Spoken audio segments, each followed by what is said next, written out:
ಆವಾಗ ಎಲ್ಲರೂ ಸೇರ್ಕೊಂಡ್ಬಿಟ್ಟು ಈ ಚುನಾವಣೆ ಮುಂದೂಡಕ್ಕೆ ಹಾಕೊಂಡು ಬಂದರು. ಈಗ ಸಿಚುವೇಶನ್ಗಳೇ ಚುನಾವಣೆಯನ್ನು ಮುಂದೂಡು ಹಾಕೋ ಪರಿಸ್ಥಿತಿ ಆಗ್ಬಿಟ್ಟಿದೆ. ಅದೇ ಗ್ರೇಟರ್ ಬೆಂಗಳೂರು ಚುನಾವಣೆ ಆಗಸ್ಟ್ನೊಳಗೆ ಚುನಾವಣೆ ನಡೆಸಬೇಕು ಅಂತ ಸುಪ್ರೀಂ ಕೋರ್ಟ್ ಆದೇಶ ಇತ್ತು. ಆ್ಯಕ್ಚುಲಿ ಜೂನ್ ಒಳಗೆ ಮಾಡಿ ಅಂತಂದಿದ್ರು. ಇವರೇ ಹೋಗಿ ಟೈಮ್ ತೊಗೊಂಡು ಆಗಸ್ಟ್ವರೆಗೂ ತೊಗೊಂಡ್ರು.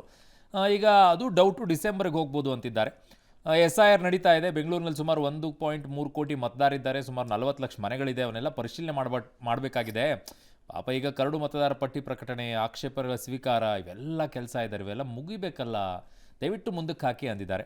ಪ್ರತಿಯೊಂದು ವಿಧಾನಸಭಾ ಕ್ಷೇತ್ರಕ್ಕೂ 1 ಲಕ್ಷಕ್ಕೂ ಹೆಚ್ಚು ಅರ್ಜಿಗಳು ಬಂದ್ಬಿಟ್ಟಿವೆ.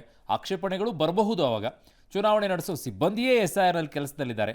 ಪ್ರತಿಯೊಂದನ್ನು ವಿಚಾರಣೆ ನಡೆಸಿ ಆದೇಶ ನೀಡೋದು ಕಡ್ಡಾಯ ಆಗ್ಬಿಟ್ಟಿದೆ. ಹಾಗಾಗಿ ನಿಖರ ಮತದಾರರ ಪಟ್ಟಿ ಇಲ್ಲದೆ ಚುನಾವಣೆ ನಡೆಸೋದು ಸೂಕ್ತ ಅಲ್ಲ ಅಂತ ಕೇಳಿಕೊಂಡಿದ್ದಾರೆ. ಬಟ್ ಈಗ ವಿಪಕ್ಷಗಳೆಲ್ಲ ಟೀಕೆ ಮಾಡ್ತಾ ಇವೆ. ಮಾನ್ಯ ಮುಖ್ಯಮಂತ್ರಿಗಳು ಹೇಳಿದ್ದಾರೆ, ಇಲ್ಲ ಸುಪ್ರೀಂ ಕೋರ್ಟ್ ಅದನ್ನು ತಿರಸ್ಕಾರ ಮಾಡಿದೆ, ಹಾಗಾಗಿ ಅಧಿಕಾರಿಗಳಿಗೆ ನಾವು ತಯಾರಿ ಮಾಡಿಕೊಳ್ಳಿ ಅಂತ ಸೂಚನೆ ಕೊಟ್ಟಿದ್ದೀವಿ ಅಂತ ಅವರು ಮಾತನಾಡಿದ್ದಾರೆ. ಅವರು ಕೊಡಲ್ಲ ಅಂತ ಈಗಾಗಲೇ ಹೇಳಿದ್ದಾರೆ, ಲಾಸ್ಟ್ ನಿಮಗೆ ಆಗಸ್ಟ್ ಅಂತ. ಬಟ್ ವಾಸ್ತವಾಂಶ ಸ್ವಲ್ಪ ಸಮಸ್ಯೆ ಇದೆ ಅವರ ಅಧಿಕಾರಿಗಳದು. ಅವ್ರಿಗೆ ಬಿಟ್ಬಿಟ್ಟಿದ್ದೀನಿ, ನಾನು ಇದಕ್ಕೆ ಇಂಟರ್ಫಿಯರ್ ಆಗಲ್ಲ.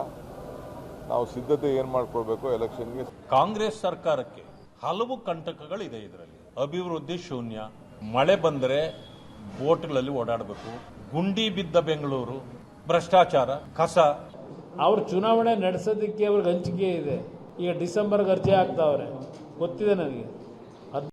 ಆಗಸ್ಟ್ ಅಂತ್ಯದೊಳಗೆ ಚುನಾವಣೆ ಮಾಡಬೇಕು ಅಂತ ಈಗಾಗಲೇ ಸುಪ್ರೀಂ ಕೋರ್ಟ್ ಹೇಳಿದ್ರು ಸಹ ಈಗಾಗಲೇ ಸುಪ್ರೀಂ ಕೋರ್ಟ್ ಮತ್ತೊಮ್ಮೆ ಅರ್ಜಿಯನ್ನು ಹಾಕಿರುವಂತ ತಮಗೆ ಗೊತ್ತಿದೆ.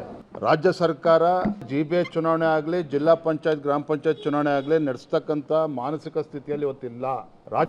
ಸರ್ಕಾರಕ್ಕೆ ನಾವು ಚುನಾವಣೆ ಮಾಡಲಿಕ್ಕೋಸ್ಕರ ರೆಡಿಯಾಗಿ ಮ್ಯಾನಿಫೆಸ್ಟೋ ಎಲ್ಲ ಕಮಿಟಿಗಳೆಲ್ಲ ಮಾಡ್ಕೊಂಡಿದ್ದೀವಿ. ತೊಂದರೆ ಏನಾಗಿದೆ ಅಂದರೆ SIR ಮಾಡೋಕ್ಕೆ ಅವ್ರಿಗೆ ಇನ್ನೂ ಸರ್ಕಾರಿ ಅಧಿಕಾರಿಗಳೇ ಸಿಗ್ತಾ ಇಲ್ಲ. 29 ಜುಲೈವರೆಗೂ ಇವರು SIR ಮಾಡಿ ಇಷ್ಟೆಲ್ಲ ಕಾರಣ ಕೊಡೋಕ್ಕಿಂತ ಅರುಣ್ ಇವರು SIR ನಡೀತಾ ಇದೆ. ಚುನಾವಣಾ ಆಯೋಗ ಏನು ಹೇಳಿದೆ, ಹೊಸ ಮತದಾರರ ಪಟ್ಟಿ ಬಂದ ನಂತರ ಚುನಾವಣೆಗಳನ್ನ ನಡೆಸ್ಕೊಳ್ಳಿ ಅಂತ ಹೇಳಿ.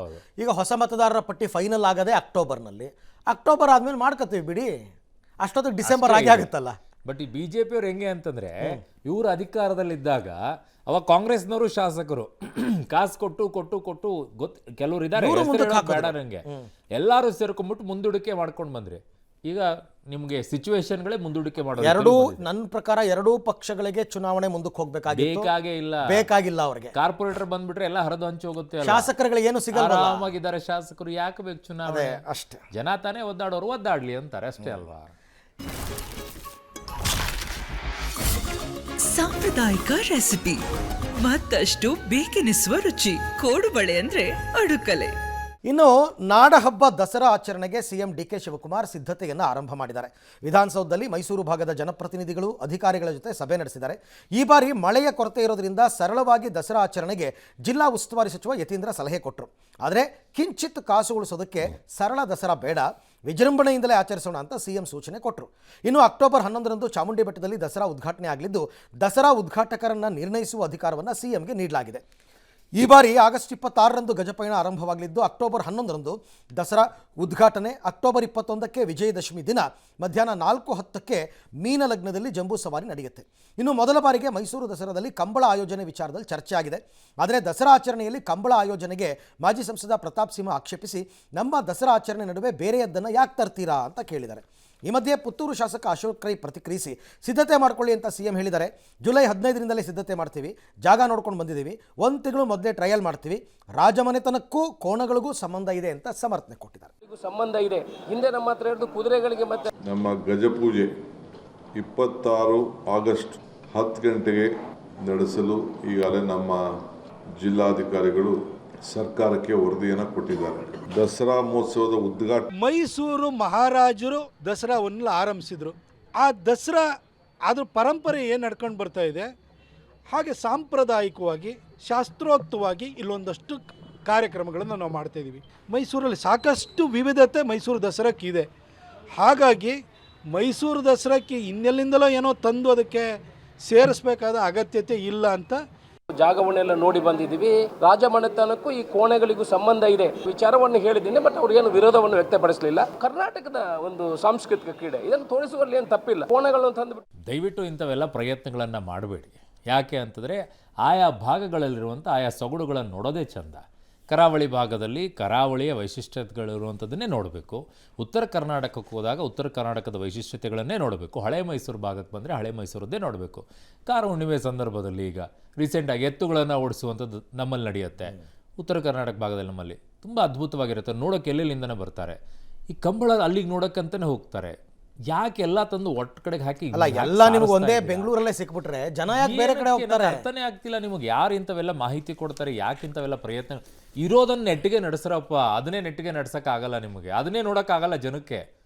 ಒಂದು ದಿನಕ್ಕೆ ಹೋಗಿ ಬಂದರೆ ಇಡೀ ದಸರಾ ಎಲ್ಲ ನೋಡ್ಕೊಂಡು ಬರೋಷ್ಟು ಟೈಮ್ ಆಗೋದಿಲ್ಲ. ಅದರಲ್ಲಿ ಬೇರೆ ಅವ್ನು ಇಡ್ತಾ ಇದ್ದೀರಾ, ಏನೇನೋ ಮಾಡ್ತೀರಾ ಮಾಡಿ. ಇನ್ನು ರಾಜ್ಯದಲ್ಲಿ SIR ಗೊಂದಲ ಮುಂದುವರೆದಿದೆ. ಈ ಹೊತ್ತಲ್ಲೇ CM ರಾಜ್ಯ ಪ್ರವಾಸ ಮಾಡ್ತಾ ಇರೋದು SIR ದುರುಪಯೋಗ ಮಾಡ್ಕೊಳ್ಳೋಕೆ ಅಂತ ಕೇಂದ್ರ ಸಚಿವ ಕುಮಾರಸ್ವಾಮಿ ಅವರ ಒಂದು ಆರೋಪ. ವಿಭಾಗವಾರು ಸಭೆ ಮಾಡ್ತಾ ಇದ್ದಾರೆ.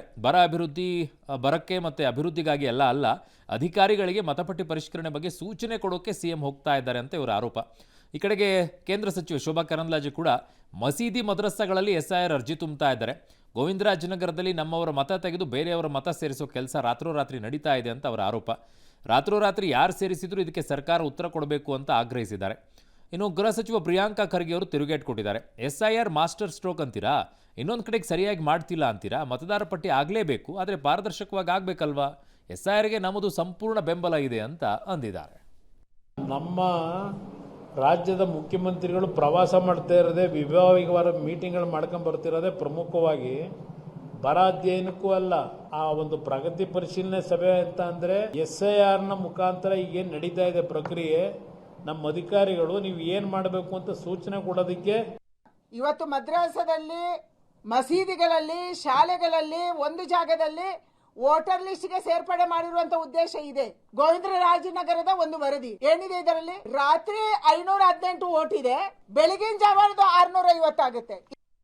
ಒಂದು ಕಡೆ SIR ಮಾಸ್ಟರ್ ಸ್ಟ್ರೋಕ್ ಅಂತೀರಾ, SIR ಪ್ರಕ್ರಿಯೆಯಲ್ಲಿ ನಡೀತಾ ಇರಬೇಕಾದ್ರೆ ಇಲ್ಲಿ ಅಕ್ರಮ ನಡೀತಾ ಇದೆ ಅಂತೀರಾ. ಮತದಾರರ ಪಟ್ಟಿ ಪರಿಷ್ಕರಣೆ ಆಗಲೇಬೇಕು, ಆದರೆ ಪಾರದರ್ಶಕವಾಗಿ ಆಗಬೇಕು, ಲೋಪಗಳನ್ನ ಸರಿ. ಈ ವಿಚಾರದಲ್ಲಿ ಒಂದೇ ಒಂದು ಅರವಿಂದ್, ಇದರಲ್ಲಿ SIR ವಿಚಾರದಲ್ಲಿ ಕೇಳ್ತಾ ಇದೆ. ಇದು ಅದ್ಭುತವಾಗಿ ಕೆಲಸ ಆಗ್ತಾ ಇದೆ, ಮಾಡಬೇಕು. ಅದಕ್ಕೆ ಯಾರ್ಯಾರು ಲೋಪದೋಷ ಮಾಡ್ತಾ ಇದ್ದಾರೆ ಅವ್ರು ಯಾವ ರೀತಿ ಕ್ರಮ ತೆಗೆದುಕೊಳ್ಳಬೇಕು ತಗೊಳ್ಳಿ. ಬಟ್ ಏನಾಗ್ತಾ ಇದೆ ಗೊತ್ತಾ, BLOಗಳು ಹೋಗ್ಬಿಟ್ಟು ಹೆಂಗೆ ಆಗ್ತಿದೆ ಅಂದರೆ, ಈ ಮನೆ ಕರಪತ್ರ ಅನಿಸ್ತಾರಲ್ಲ, ಹಂಗೆ ಅರ್ಜಿಗಳನ್ನೆಲ್ಲ ಕೊಟ್ಕೊಂಡು ಹೋಗೋದಂತೆ. ಆಮೇಲೆ ಹೋಗ್ಬಿಟ್ಟು ಅಲ್ಲೆಲ್ಲಾದ್ರೂ ಒಂದು 20 ರೂಪಾಯಿ 50 ರೂಪಾಯಿ ಕೊಟ್ಬಿಟ್ಟು ಫಾರಮನ್ನು ಫಿಲಪ್ ಮಾಡಿಸ್ಕೋಬೇಕಂತೆ. ಆಮೇಲೆ ಹೋಗಿ ಅರ್ಜಿಯನ್ನು ಕೊಡಬೇಕಂತೆ. BLOಗಳು ಏನಕ್ಕೆ ಆಗಿದ್ದಾಗ ಹಂಚೋ ರೀತಿಯಲ್ಲಿ ಅರ್ಜಿಗಳನ್ನು ಹಂಚ್ಕೊಂಡು ಅದು ಆ್ಯಪ್ ತೆಗೆದು ಅದರಲ್ಲಿ 2002ನೇ ಇಸ್ವಿನಲ್ಲಿ ಇರ್ತಕ್ಕಂಥ ಮತದ್ದೆಲ್ಲ ತೆಗೆದು ಡೀಟೇಲ್ಸ್ ಎಲ್ಲ ತೆಗೆದು ಅದನ್ನು ಫಿಲಪ್ ಮಾಡಿ ಅದನ್ನ ನೀಟಾಗಿ ಕ್ಲಿಯರ್ ಆಗಿ ಮಾಡಬೇಕು ಅಂತಾನೆ ಇಷ್ಟೆಲ್ಲ ದುಡ್ಡು ಖರ್ಚು ಮಾಡಿ SIR ಅನ್ನ ಮಾಡ್ತಾ ಇರೋದು. ಮನೆಗೆ ಅರ್ಜಿ ಕೊಟ್ಬಿಟ್ಟು ಅವರೇ, ಯಾರು ತುಂಬಾ ಜನಕ್ಕೆ ಗೊತ್ತೇ ಆಗಲ್ಲ ರೀ, ಅಷ್ಟೊಂದು ಗೋಜಲು ಇದೆ, ಅದು ಕನ್ಫ್ಯೂಷನ್ ಇದೆ, ಕೆಲವು ವಿಚಾರಗಳನ್ನು ತುಂಬಕ್ಕಾಗಲ್ಲ. ಹೆಂಗೆ ತುಂಬ್ತಾರೆ ಹಳ್ಳಿಗಳಲ್ಲೆಲ್ಲ, ಮನೆಗೆ ಅರ್ಜಿ ಕೊಟ್ಕೊಂಡು ಹೋಗ್ತಾ ಇದ್ದೀರಾ. ಹಂಗೆ ತುಂಬ ಕಡೆಗೆ ಹೇಳಿದ್ದಾರೆ. ಅದೊಂದು ದುಡ್ಡು ಮಾಡೋ ದಂಧೆ ಆಗ್ಬಿಟ್ಟಿದೆ. ಒಂದು ಕಡೆಗೆ ಯಾರೋ ಕೂತ್ಕೊಂಡ್ಬಿಟ್ಟು 50 ರೂಪಾಯಿ ಇಸ್ಕೊಳ್ಳೋದಂತ ಒಂದು ಅರ್ಜಿ ತುಂಬ್ಕೊಳ್ಳೋಕ್ಕೆ. ಏನರಪ್ಪ ಇದು, ಮಾಡ್ಕೊಳ್ಳಿ, ಏನು ಮಾಡೋದು. 2029ರ ಲೋಕಸಭೆ ಚುನಾವಣೆಯಿಂದಲೇ ಒಂದು ರಾಷ್ಟ್ರ ಒಂದು ಚುನಾವಣೆ ಜಾರಿಯಾಗುವ ಸಾಧ್ಯತೆ ಇದೆ ಅಂತ ಜಂಟಿ ಸಂಸದೀಯ ಸಮಿತಿ ಅಧ್ಯಕ್ಷ PP ಚೌಧರಿ ಅವರು ಹೇಳಿದ್ದಾರೆ. ಗೋವಾದಲ್ಲಿ ನಡೆದ JPCಯ 2 ದಿನಗಳ ಸಭೆಯ ಬಳಿಕ ಮಾತನಾಡಿದ ಚೌಧರಿ, ಮುಂದಿನ ಲೋಕಸಭೆ ಚುನಾವಣೆಯಿಂದಲೇ ಈ ಸುಧಾರಣೆಯನ್ನು ಜಾರಿಗೆ ತರುವಂತಹ ಕಾರ್ಯವಿಧಾನ ರೂಪಿಸುವ ನಿಟ್ಟಿನಲ್ಲಿ ಕೆಲಸ ಮಾಡ್ತಾ ಇದ್ದೀವಿ. ರಾಜಕೀಯ ಪಕ್ಷಗಳು ಹಾಗೂ ಮುಖ್ಯಮಂತ್ರಿಗಳು ಸ್ವಯಂ ಪ್ರೇರಿತರಾಗಿ ತಮ್ಮ ಚುನಾವಣಾ ಚಕ್ರವನ್ನು ಹೊಂದಾಣಿಕೆ ಮಾಡಿಕೊಳ್ಳೋದಕ್ಕೆ ಒಪ್ಪಿದ್ರೆ ಆ ರಾಜ್ಯಗಳಲ್ಲಿ ಮೊದಲ ಹಂತದಲ್ಲೇ ಏಕಕಾಲದಲ್ಲಿ ಚುನಾವಣೆ ನಡೆಸುವ ಸಾಧ್ಯತೆ ಇದೆ. ಈಗಾಗಲೇ ಗುಜರಾತ್, ಕರ್ನಾಟಕ, ಮಹಾರಾಷ್ಟ್ರ, ಹಿಮಾಚಲ್ ಪ್ರದೇಶ್, ಉತ್ತರಾಖಂಡ, ಪಂಜಾಬ್, ಹರಿಯಾಣ ಮತ್ತು ದೆಹಲಿಯಲ್ಲಿ ಸಂವಿಧಾನ ತಜ್ಞರು, ನಾಗರಿಕ ಸಮಾಜ ಸಂಘಟನೆಗಳು, ಶಿಕ್ಷಣ ತಜ್ಞರು ಹಾಗೂ ಇತರ ಪಾಲುದಾರರೊಂದಿಗೆ ಸಮಾಲೋಚನೆ ಮಾಡಿದ್ದೀವಿ. ಇದುವರೆಗೆ ಸಮಾಲೋಚನೆ ನಡೆಸಿದ ನಾಗರಿಕ ಸಮಾಜದ ಸುಮಾರು 99% ಪ್ರತಿನಿಧಿಗಳು ಈ ಪ್ರಸ್ತಾವನೆಗೆ ಬೆಂಬಲ ಸೂಚಿಸಿದ್ದಾರೆ.